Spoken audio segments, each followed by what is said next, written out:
kasih agung dan restu.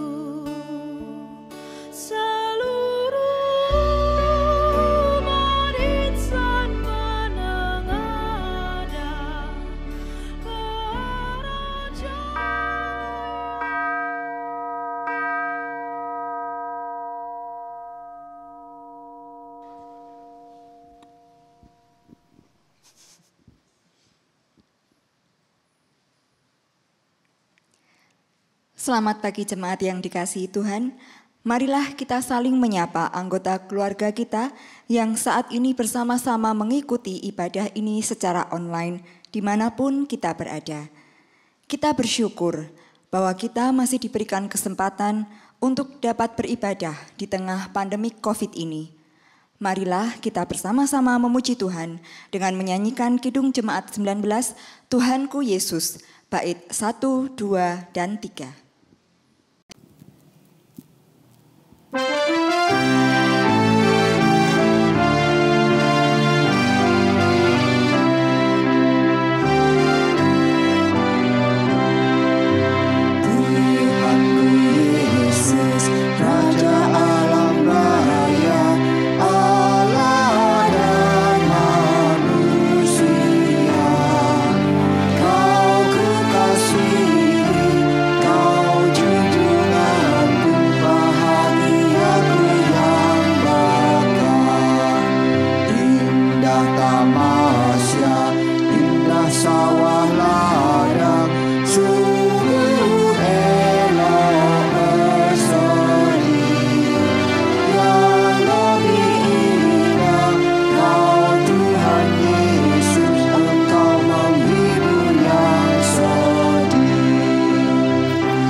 Saudaraku, ibadah ini berlangsung dalam pengakuan bahwa pertolongan kita adalah di dalam nama Tuhan yang menjadikan langit dan bumi, yang dengan kasih setianya tidak pernah meninggalkan segala ciptaannya.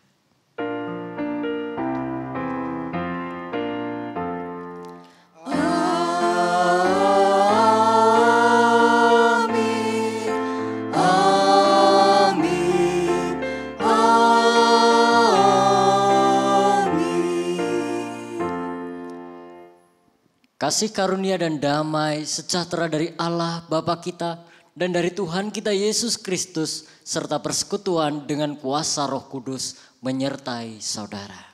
Dan beserta saudara juga. Mengatakan bahwa Tuhan Yesus Kristus adalah jalan kebenaran dan hidup kepada orang-orang Kristen tentunya bukanlah hal yang sukar.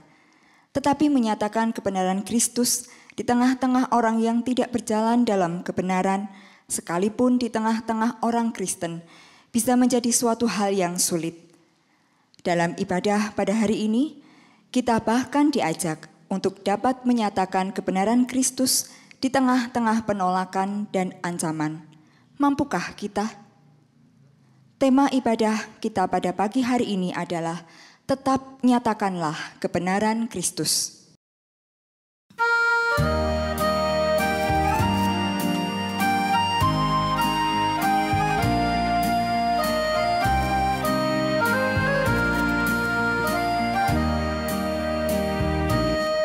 Seindah siang disinari terang, cara Tuhan mengasihiku.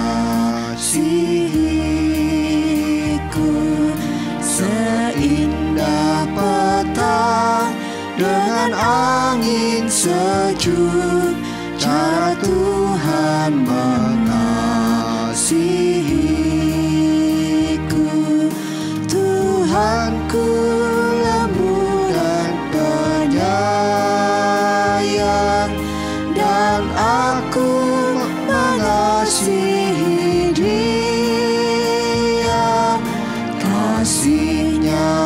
besar, agung dan mulia, cara Tuhan mengasihiku.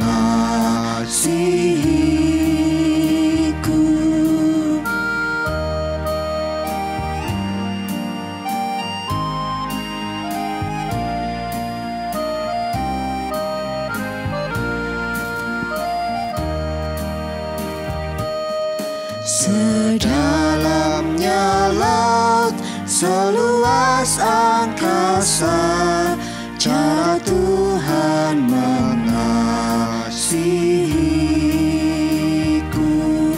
Seharum kembang yang tetap semerbak, cara Tuhan mengasihiku. Damainya tetap besertaku, dan surga pengharapanku. Hidupku tentram, ku nikmati penuh, cara Tuhan mengasihiku.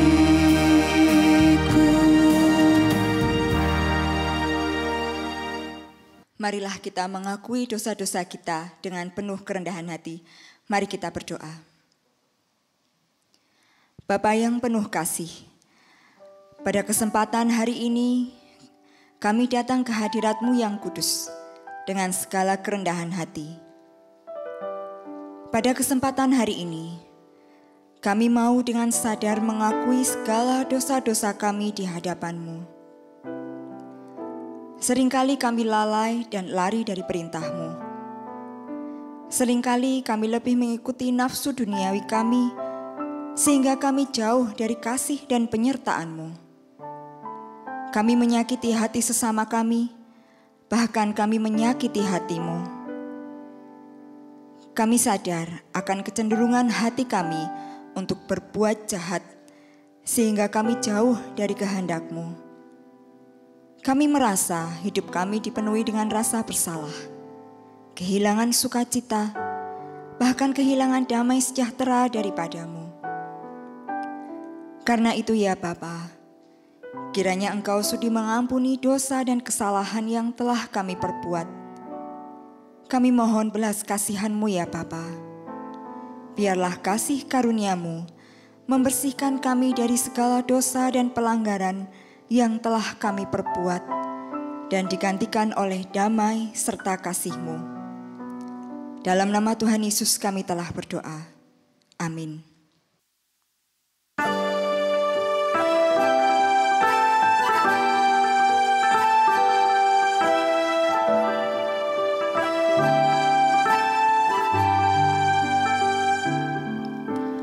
Bila ku renung dosaku padamu Tuhan, yang berulang ku lakukan di hadapan-Mu. Kasih sayang-Mu, perlindunganku, di bawah naungan sayap-Mu, damai hatiku. Kasih sayang-Mu, pengharapanku, usapan kasih setiamu selalu ku rindu.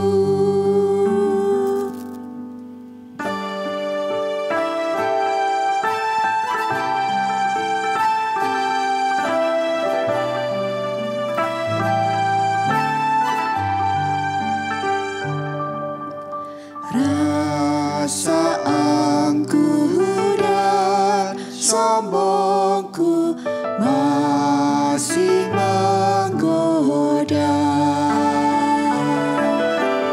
Iri hati dan benciku kadang menjelma. Kasih sayangmu perlindunganku, di bawah naungan sayapmu damai hatiku. Kasih sayangmu pengharapanku, usapan kasih setiamu selalu ku rindu. Allah tidak memandang hina pada setiap orang yang berseru kepadanya, yang datang kepadanya dalam penyesalan. Sebab itu, Allah memberikan anugerah pengampunan dan berita anugerahnya yang diambil dari Yesaya 32 ayat 17. Di mana ada kebenaran, di situ akan tumbuh damai sejahtera, dan akibat kebenaran ialah ketenangan dan ketentraman untuk selama-lamanya. Karya kebenaran adalah kedamaian, dan hasil kebenaran adalah ketenangan dan ketentraman untuk selama-lamanya. Demikianlah berita anugerah dari Tuhan. Syukur kepada Allah.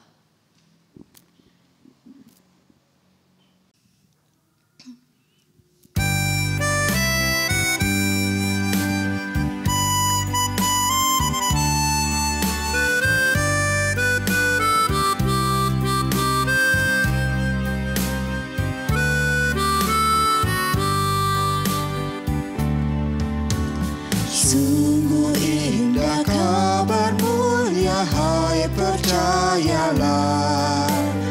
Yesus Kristus tak berubah selama-lamanya. Darahnya tetap menghapus dosa dan celah. Dia hibur yang berduka, puji namanya. Baik kemarin, hari ini, selama-lamanya. Yesus Kristus tak berubah, puji namanya. Puji namanya. Puji namanya. Yesus Kristus tak berubah, puji namanya.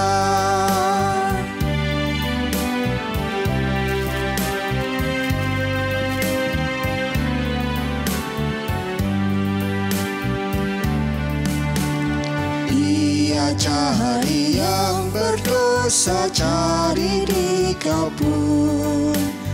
Datanglah, rendahkan hati, serahkan dirimu. Dulu kala ia sambut orang bercela, kini di kau pun disambut, diampuninya. Baik kemarin, hari ini, selama-lamanya. Yesus Kristus tak berubah, puji namanya. Puji namanya. Puji namanya. Yesus Kristus tak berubah, puji namanya.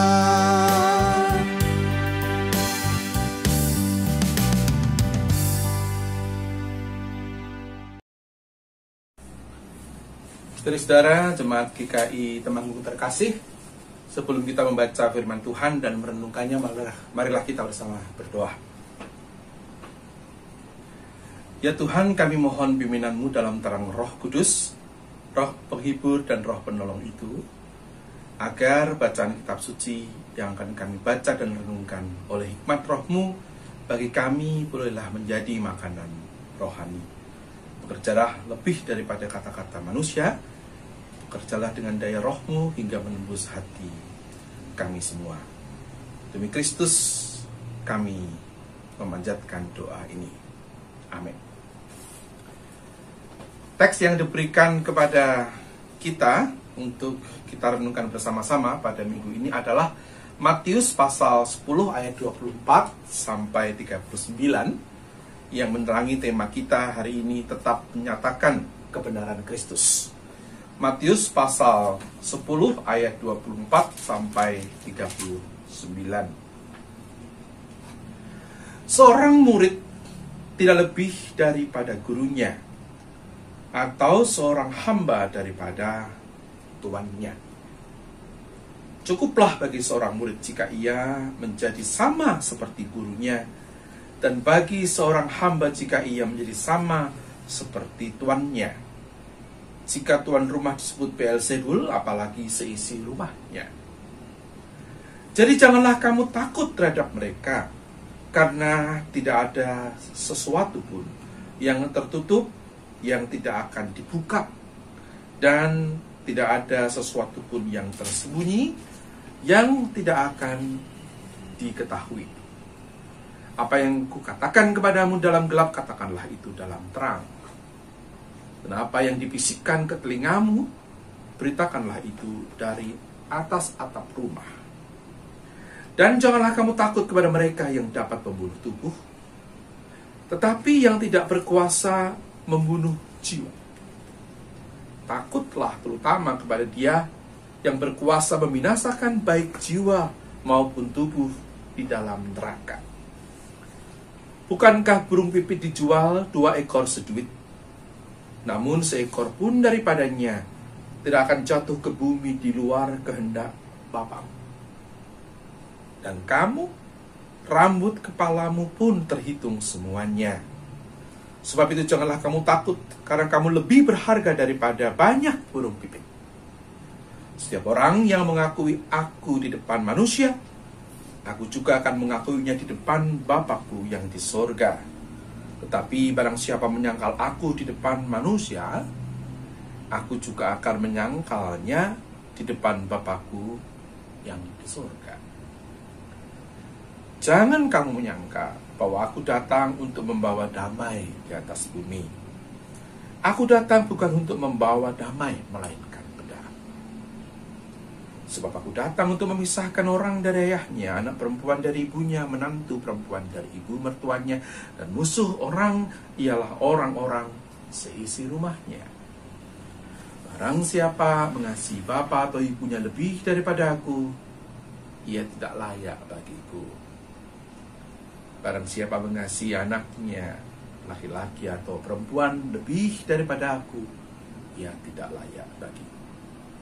Barang siapa tidak memikul salibnya dan mengikut aku, ia tidak layak bagiku. Barang siapa mempertahankan nyawanya, ia akan kehilangan nyawanya. Dan barang siapa kehilangan nyawanya karena aku, ia akan memperolehnya. Demikianlah firman Tuhan. Terpujilah Kristus. Haleluya.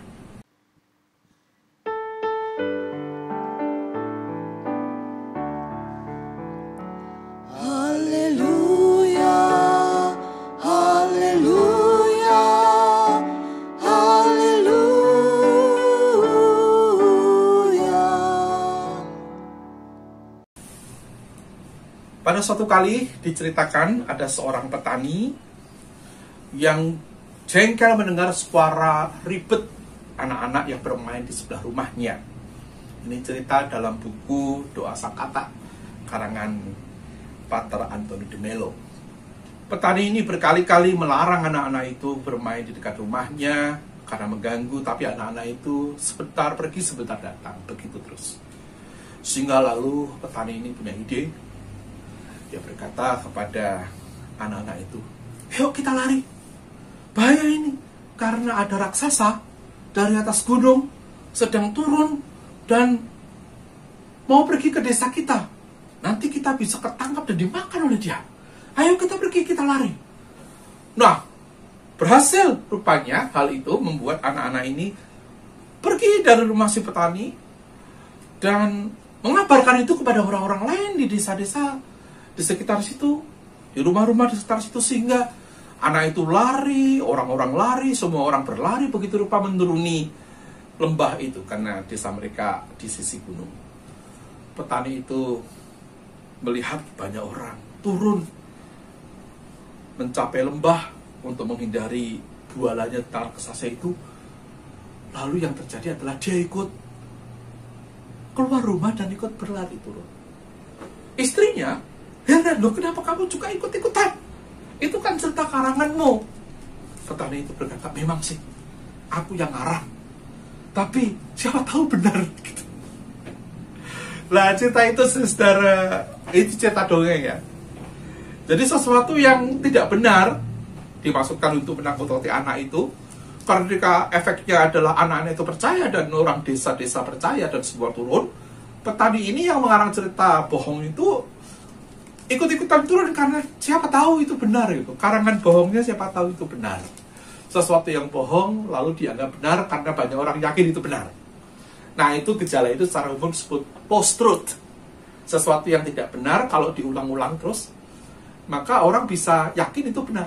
Nah, dalam cerita ini, ironisnya, si pembohong malah juga ragu akan ketidakbenaran ceritanya yang bohong itu.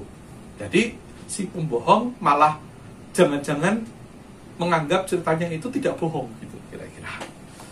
Nah, ini cerita ini perlu kita renungkan di awal karena tema yang Anda minta itu adalah tentang kebenaran. Ya, tetap nyatakan kebenaran Kristus. Tentu bukan dalam arti berita bohong yang dianggap benar lalu kita percaya Kristus yang bohong karena ciptakan terus-menerus sebagai sebuah kebenaran. Tentu bukan. Tentu maksudnya adalah sesuatu yang sungguh-sungguh benar. Kristus sebagai sesuatu yang sungguh-sungguh benar, karena itu lalu kita setia kepadanya. Yang dimaksudkan saya menduga begitu ya oleh desain GKI. Masalahnya saudara-saudara, kata kebenaran tidak ada dalam bacaan kita. Jadi tema ini somehow agak aneh. Tetap menyatakan kebenaran Kristus, tidak ada kata kebenaran di sini. Satu-satunya kalau Anda mau tahu kata benar ada di ayat 41 yang bukan bagian dari perikop kita. Perikop kita kan ayat 24 sampai 39. Di ayat 41 ada itu orang benar, tapi kata yang dipakai itu dikaios dalam bahasa Yunani. Dikaios ya righteous dalam arti orang jujur gitu ya, orang baik gitu. Kebenaran sendiri kalau bahasa Yunani ada istilahnya. Ya kalau dikaiosune lebih kepada adil benar gitu ya. Tapi benar dalam arti sesuatu yang terbukti iya, itu kata yang sering dipakai adalah aletheia sebetulnya. Alantanos, tidak ditutupi, sesuatu yang dibuka biak gitu bahasa Jawanya. Sehingga oh betul toh, nah itu aletheia. Nah kata itu maaf tidak ada di perikop kita. Tapi saya mencoba memahami apa yang dimaksudkan oleh pembuat tema ini. Mungkin yang diinginkan adalah kita mencoba membaca teks ini dari perspektif hidup murid. Seorang murid mengikut Kristus, sehingga kemudian karena kita adalah murid, kita diminta untuk berani setia pada apa yang kita jalani sebagai yang kita anggap benar. Si murid yakin sesuatu benar, lalu kita menjalankan hidup itu sesuai dengan yang kita yakini. Saya menduga begitu. Nah kalau itu masuk bisa. Perikopnya kan kalau kita lihat di ayat yang ke-24 itu, sebetulnya perikop ini ditujukan untuk para rasul saja. Sebetulnya. Jadi bukan teks general ya untuk semua orang. Anda bisa lihat pasal 10 ayat yang ke-5 misalnya, ke-12 murid yang diutus Yesus itu adalah audiens dari perintah ini. Nah, kalau kita lihat ada banyak penganiayaan dan penderitaan yang akan dialami. Yesus mau memesan kepada para rasul, 12 murid itu, kamu sebagai muridku, kamu akan mengalami banyak penderitaan. Kamu akan mengalami banyak kesulitan. Di tengah-tengah realitas dunia di mana engkau mengabdiku dan jadi muridku, mengabarkan tentang aku, engkau akan mengalami penderitaan. Oleh karena itu, Yesus selalu memesan, jika engkau mengalami segala macam penderitaan semacam itu, bahkan nyawamu terancam, bahkan mati, maka janganlah kamu heran. Janganlah kamu heran. Janganlah kamu takut. Jadi jangan heran, jangan takut. Milikilah suatu kesadaran tertentu sejak sekarang, sebelum semua ini terjadi, sehingga nanti kalau engkau mengalami itu semua, kesadaranmu menolongmu memaknai peristiwa penderitaan dan kesulitan hidup yang terjadi padamu. Mari kita periksa bacaan kita, saudara-saudara. Di ayat 24 sampai ayat yang ke-28, kalau kita lihat, itu kan ada anjuran setelah di atasnya supaya kamu jangan heran jika orang akan membunuh satu sama lain, terjadi pembunuhan, orang akan menganiaya kamu disarankan untuk larilah dari kota lain ke kota lain gitu ya. Bertahanlah terus gitu dalam kesulitan ini, dan kalau engkau bertanya mengapa aku menderita, nah seorang murid tidak melebihi gurunya gitu. Jadi kalau gurumu yaitu Yesus mengalami semua penderitaan itu dan engkau menderita, berarti jalanmu benar tuh, dalam artian seperti gurumu. Itu cara Yesus membangun nasihat misiologis dan juga devotif bagi para muridnya. Jadi jangan heran jika engkau menderita karena gurumu pun demikian. Seorang murid tidak lebih daripada gurunya. Nah, disarankan juga jangan kamu takut. Jadi setelah dengan heran, jangan takut terhadap mereka yang bisa menganiaya kamu. Menariknya begini, kamu mungkin mati. Jadi kematian itu yang paling ekstrim ya kan, jika kita mengalami penderitaan itu. Nah, disarankan jangan takut. Jadi Yesus tidak mengatakan kamu akan kebal, enggak. Kamu akan selalu lolos dari bahaya, enggak juga. Memang diminta melarikan diri, bertahan, ya betul, di ayat-ayat sebelum ayat 24. Tapi kalau terjadi sesuatu dan kamu toh harus menghadapi penderitaan secara fisik sampai engkau dibunuh, Yesus mengatakan jangan takut, sebab yang mereka bisa lakukan adalah sesuatu pada tubuhmu, tidak pada jiwa. Jadi ada satu elemen dalam diri para murid yang tidak mungkin ditembus oleh orang-orang jahat itu, yakni jiwamu. Tubuhmu mungkin mati, jiwamu tak bisa disentuh oleh mereka. Nah, jadi jangan takut dalam artian ini, karena dalam hubunganmu dengan Kristus, jiwamu selamat. Mungkin tubuhmu barangkali tidak selamat, tetapi jiwamu aman. Mereka tidak bisa menembus sampai ke situ. Kemudian untuk menjelaskan ini, Yesus membandingkan para murid dengan burung. Burung pipit itu kan dijual orang 2 ekor seduit, tetapi tidak pernah burung pipit jatuh ke tanah tanpa pengetahuan Allah. Nah, ini bahasa metafor untuk mengatakan Deus omniscience, Allah itu maha tahu. Ada providentia Dei, pemeliharaan ilahi. Tentu Anda bisa protes. Anda bisa mengatakan, kenapa orang baik menderita, kenapa saya mengalami kesulitan? Ya, tapi yang mau dikatakan oleh teks Matius di sini, Yesus mau mengatakan dalam teks Matius ini bahwa Tuhan tahu, Tuhan tahu. Dan dalam ketahuannya itu, Tuhan menghargai kesetiaanmu. Kalau Anda baca terus, katakan, setiap orang yang mengakui aku di depan anak manusia akan aku akui di depan Bapa-Ku di surga. Maka barang siapa menyangkal aku di depan manusia, aku akan menyangkalnya di depan Bapa-Ku di surga. Jadi engkau lebih berharga daripada burung pipit itu. Ada providentia Dei. Tapi kalau toh memang tubuhmu lalu menjadi korban dan engkau mati, dan kalau engkau setia, satu, mereka tidak bisa menyentuh jiwamu. Dalam kesetiaanmu sampai mati itu, providentia Dei Tuhan itu jalan terus. Providentia Dei Allah itu tidak dibatasi oleh hidup sekarang ini. Jadi setelah ini pun Allah akan menjagamu. Yesus akan membelamu, tidak akan menyangkalmu di depan Bapa. kecuali kalau Anda menyangkalnya. Nah, ini persoalan lalu diarahkan pada tanggung jawab moral kita. Satu pihak ada anjuran untuk setia, di pihak lain ada anjuran, ada peringatan bahwa Yesus menjaga selama-lamanya. Selama-lamanya itu berarti bahkan setelah kematian pun dia tetap menjaga kita dan membela kita. Nah, saudara, dalam rangka inilah lalu ayat 34 dan selanjutnya sampai 39 jadi agak jelas. Sebelumnya kan ayat ini sulit.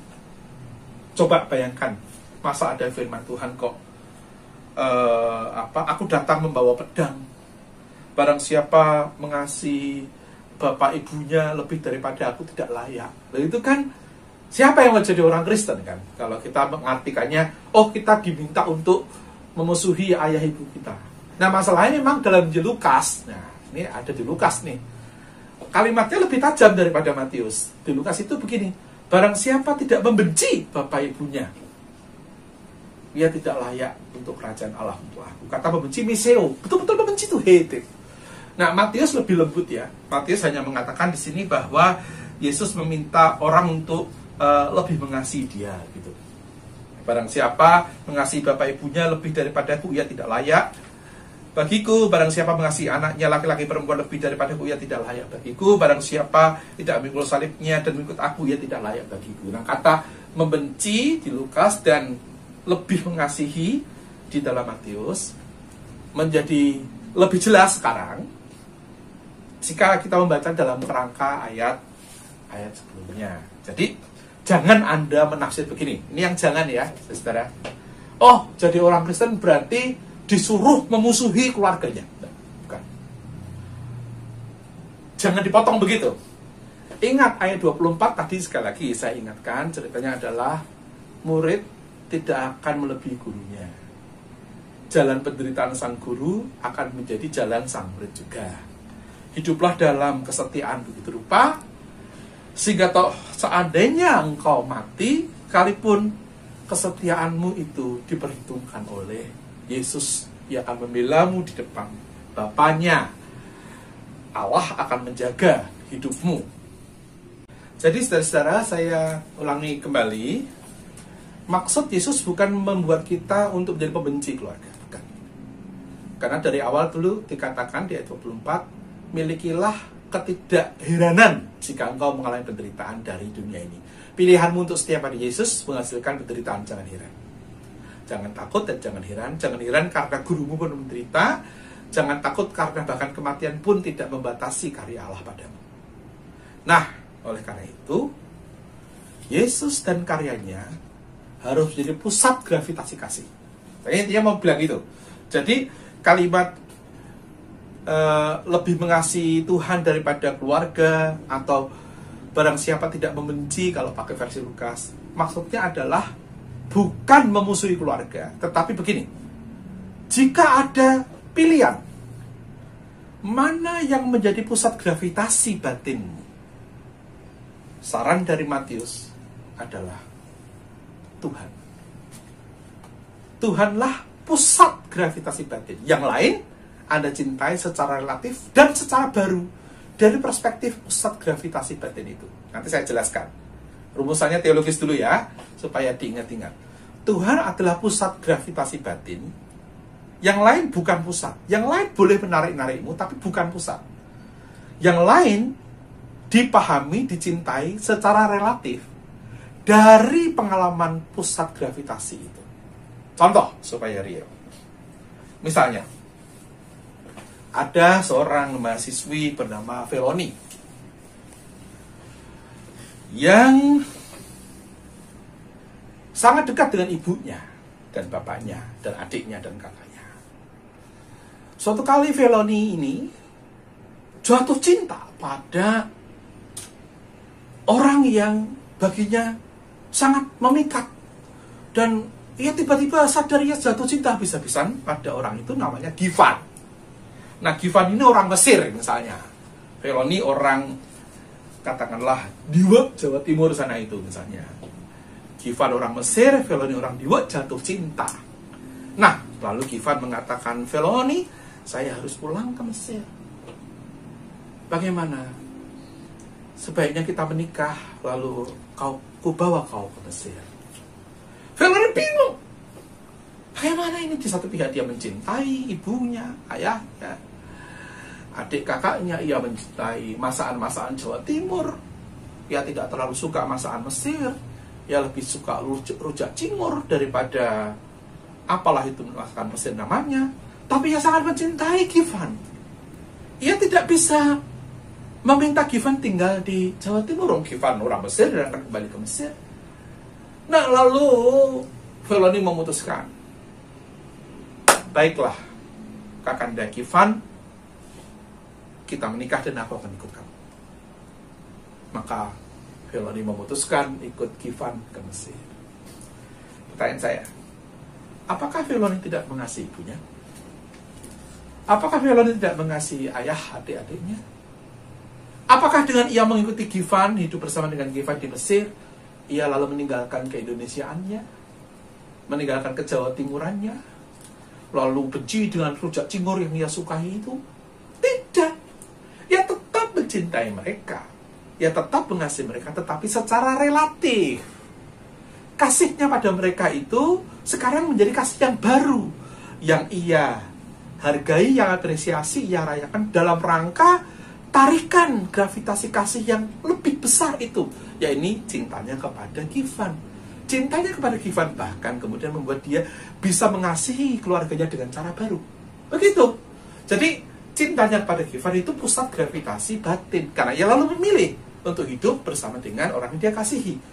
Dari pengalaman ia hidup bersama dengan orang yang dia kasihi, dia mengasihi yang lain-lain juga. Dibacanya begitu, saudara-saudara, sehingga kita tidak salah paham seolah-olah menjadi Kristen berarti memusuhi keluarga, memusuhi yang lain-lain. Tidak, tetapi mencintai Kristus sebagai pusat gravitasi batin. Cintailah dia begitu rupa sehingga penderitaan tak bisa mengalahkan cintamu pada Kristus. Cintamu yang besar pada Kristus membuatmu bisa mengasihi yang lain. Pusat gravitasimu adalah Kristus. Dengan demikian yang lain kau kasih secara baru, secara istimewa, justru karena kau mencintai dan dikasihi oleh Kristus. Saudara-saudara yang terkasih, sekali lagi ini soal pusat gravitasi batin. Pertanyaannya, sesuai dengan tema kita, tetap nyatakan kebenaran Kristus. Bagaimana bisa kita menyatakan kebenaran Kristus begitu rupa sampai dia jadi gravitasi batin, begitu rupa sampai kita siap menderita bahkan mati untuk Kristus? Caranya sederhana, kau harus mengalami dia dulu. Ini untuk para murid loh, sekali lagi ya, untuk para rasul. Para rasul diingatkan, jadilah murid yang sungguh. Murid harus mengikuti jalan murid. Jadi jangan murid-muridan, murid sungguhan. Itu berarti mengalami Tuhan, sungguh-sungguh mengalami dia. Nah, orang yang sungguh-sungguh mengalami sesuatu tidak mudah digoyahkan. Tapi kalau sesuatu itu teoritis, mudah sekali menggoyahkannya. Coba misalnya, Anda diberitahu ada makanan yang enak sekali di Jogja ini. Saya orang Jogja. Misalnya gudeg ibu kota, itu keserangan saya, Jalan Solo. Saya bilang ke seseorang, ada mahasiswa saya dari Semarang namanya Lukas, itu suka jajan kayaknya, saudara. Lukas, ada gudeg ibu kota, enak sekali. Karena dia hormat pada saya, dia akan, oh ya Pak Dan, ya, begitu. Yanya teoritis, yanya sungkan, yanya tidak eksperiensial. Tetapi ketika lalu Lukas ini, suatu hari, entah oleh temannya atau dia sendiri atau oleh saya, diajak makan gudeg ibu kota, Jalan Solo, dan dia merasakan kreceknya crispy sekali. Gudegnya basah, Jogja itu ada gudeg kering, gudeg basah, ini basah. Telurnya tuh hitam sekali gitu, saudara. Kulitnya apa ya, coklat begitu ya. Dalamnya masir, orang Jepara bilang, jadi kuningnya masir sekali. Tasty, crispy, dan crunchy, dan gurih. Ada tarian di langit-langit mulutnya. Dia bilang, enak sekali. Bener yang dikatakan. Begitu kan, dia mengalami. Lalu orang lain mungkin mengatakan, gudeg itu kok enak, ngapa itu? Dia akan bilang, oh terserah, saya mengalaminya enak, sungguh-sungguh. Seperti orang Temanggung apa makanya itu, empis-empis misalnya ya, empis-empis enak sekali. Saya yang tidak mengalami barangkali akan jeneng kok empis-empis itu apa makanan kayak gitu. Tapi ketika dimakan enak sekali. Anda tahu, saya pernah ditraktir majelis Anda, makanan kesukaan saya itu pete. Pete itu enaknya luar biasa menurut saya, makanan dewa. Bagi orang lain yang tidak seselera dengan saya akan mengatakan makanan bau seperti itu kenapa enak. Tapi saya mengalaminya enak sekali. Bagi para penggemar pete, saya akan mengatakan memang bau tetapi wow rasanya. Nah, semua contoh ini cuma mengatakan begini. Anda akan firm, teguh dengan sesuatu jika Anda mengalaminya. Lalu Anda mengkonfirmasinya, Anda kemudian berani menyaksikannya karena Anda mengalami itu benar dalam diri Anda. Jadi, Kristus memanggil kita untuk setia. Hanya bisa Anda setia jika Anda sungguh-sungguh mengalami. Tentu kita perlu belajar teologi, teori. Oh ya, itu semua kira menghantar kita kepada mengalami sendiri. Jangan hanya teori. Teori perlu, tapi teori harus terus kita jaga supaya ia membawa kita ke pengalaman. Pengalaman apa? Pengalaman dicintai Tuhan. Pengalaman direngkuh kasih-Nya yang menderita sampai mati. Sehingga ketika kita sendiri sebagai murid mengalami penderitaan sampai mati, kita ingat, aku muridnya, ia guruku. Aku ada di jalan yang sama. Aku mengalami dia begitu menarik, memikatku, gravitasi batinku ada pada Kristusku. Dengan demikian, aku mau habis-habisan setia kepadanya. Dan dengan cara itu, aku mencintai yang lain dengan cara yang baru. Aku mengasihi keluargaku, aku mengasihi orang-orang lain. Aku berjuang di tengah-tengah kesulitanku sebagai orang yang percaya pada Kristus. Juga termasuk dalam situasi corona ini. Aku menyaksikan imanku bukan karena aku mau pamer, tapi karena aku sudah lebih dahulu disentuh oleh Kristus Tuhanku. Dengan begitu kita bisa menyatakan kebenaran Kristus karena kita mengalaminya sebagai ya dan amin. Hidup beriman akan berarti bagi dunia jika kita menghidupi gravitasi batin kita sekuat-kuatnya dan menyatakannya dengan alami, dengan sungguh-sungguh, tanpa polesan. Jika Anda sungguh-sungguh tersentuh sejak dalam hati, Anda tidak perlu polesan apapun. Anda tidak perlu make up, bedak tebal, kosmetik, gincu-gincuan. Anda adalah Anda yang sudah dicintai dan disentuh oleh cinta. Dengan itu, tanpa polesan pun, Anda sudah menampakkan bahwa Anda dicintai Kristus dan mengalami Kristus. Polesan-polesan mungkin perlu hanya untuk mempercantik saja. Tetapi secara esensial, orang yang sungguh-sungguh mengalami Kristus akan mengalami kebenarannya tanpa polesan. Yang penting, setialah, terbukalah, jadikanlah Kristus pusat gravitasi batinmu, dan dari situ saksikanlah hidup yang baru. Amin.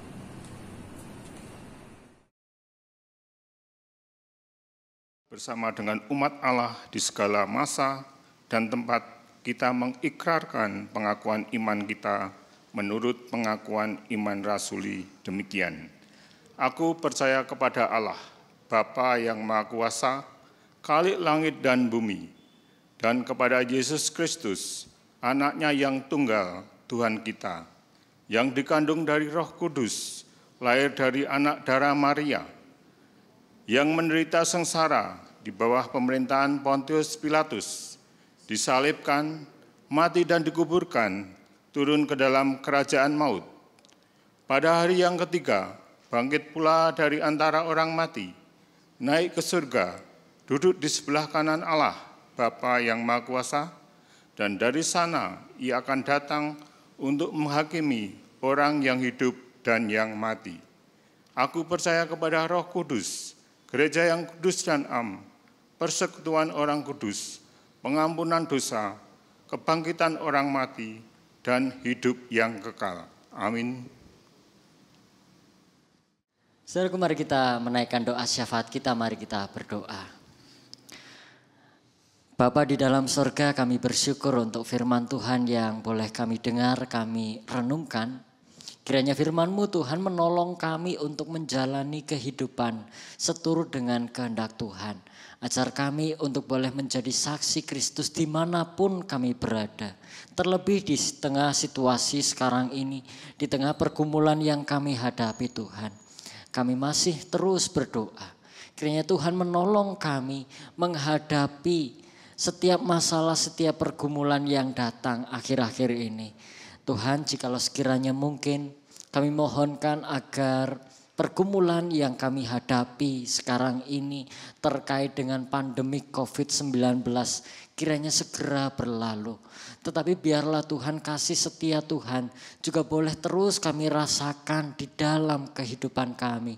Kami tetap boleh melihat ada Tuhan yang hadir, Tuhan yang menyertai hidup kami.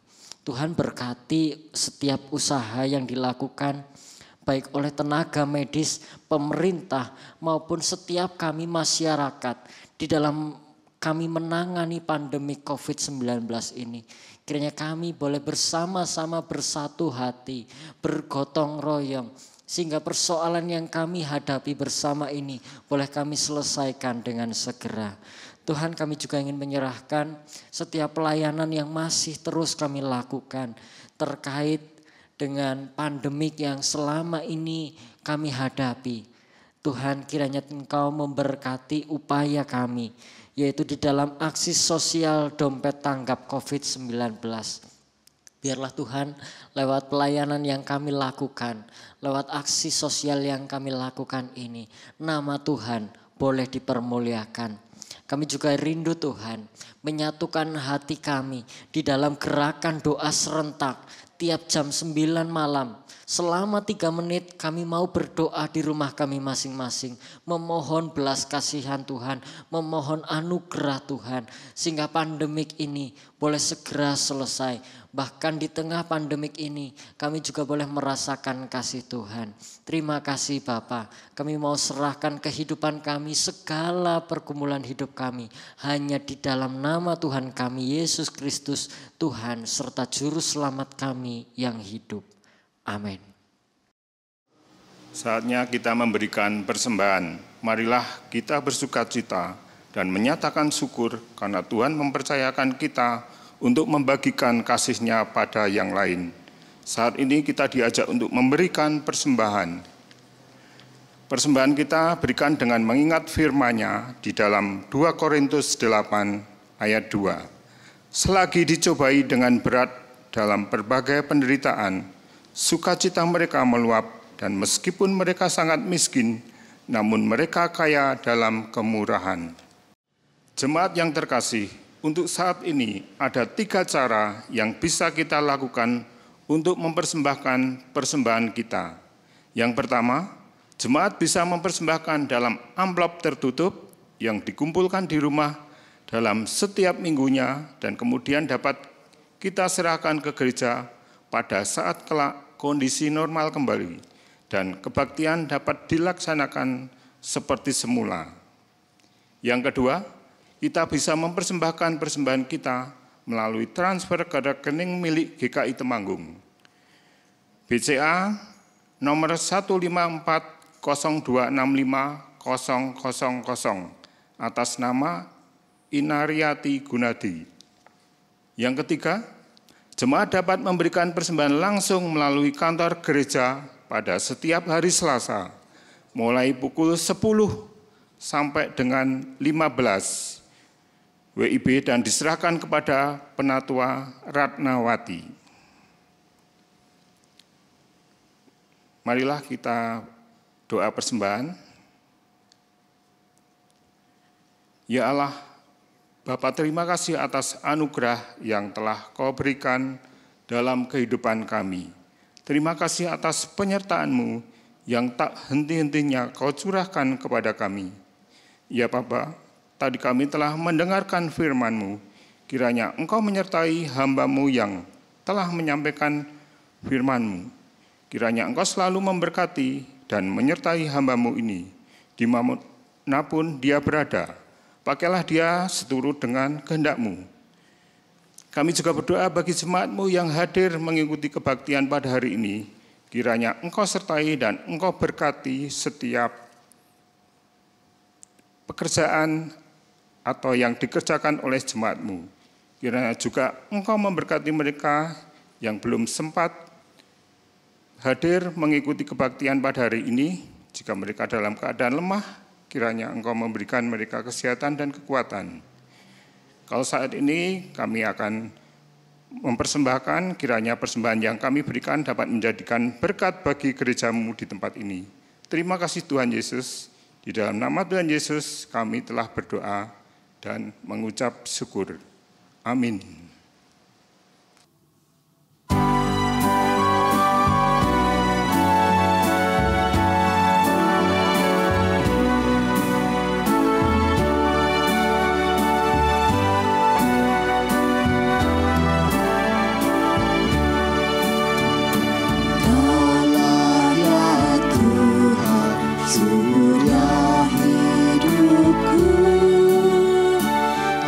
Asal kau ada yang lain tak perlu, siang dan malam Engkau ku kenal. Di hadirat-Mu jiwaku tenang. Kaulah hikmat-Ku, firman hidupku. Kau besertaku dan ku sertamu. Engkau Bapa-Ku, aku anak-Mu.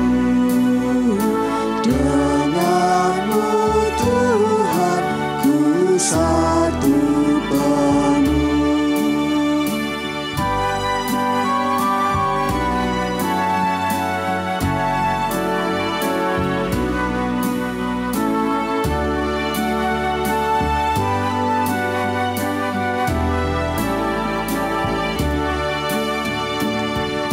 Aku hiraukan pujian fana, hanya Engkaulah pusaka bakar.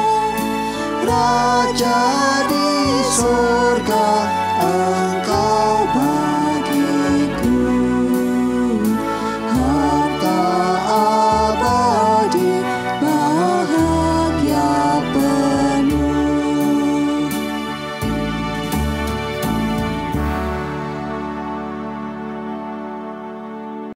Saudaraku, pergilah, nyatakanlah kasih Kristus kepada dunia. Kami menyatakan kasih Kristus pada dunia, Jadilah sahabat bagi sesama. sebab kami rindu mempersaksikan Kristus Terpujilah Allah Bapa, Anak, dan Roh Kudus. yang tidak pernah memisahkan kami dari kasih-Nya, sekarang dan selama-lamanya. Sekarang terimalah berkat-Nya.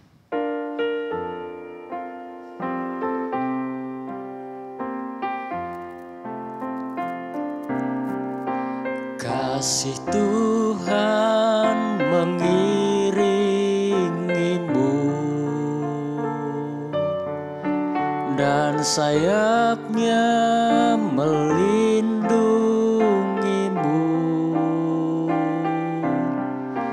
Tangan Tuhan pegang di dalam hidupmu. Majulah dalam terang kasih-Nya. Kasih Tuhan mengiringiku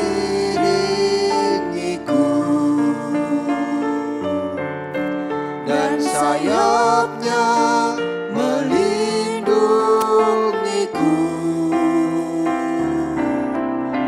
Tangan Tuhan pegang di dalam hidupku. Majulah dalam terang kasih-Nya.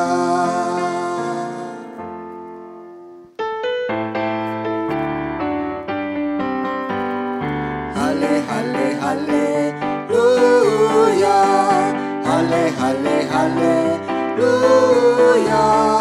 hale hale haleluya, haleluya haleluya,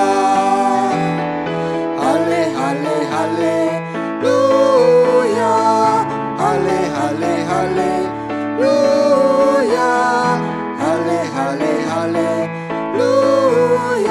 haleluya haleluya, haleluya haleluya.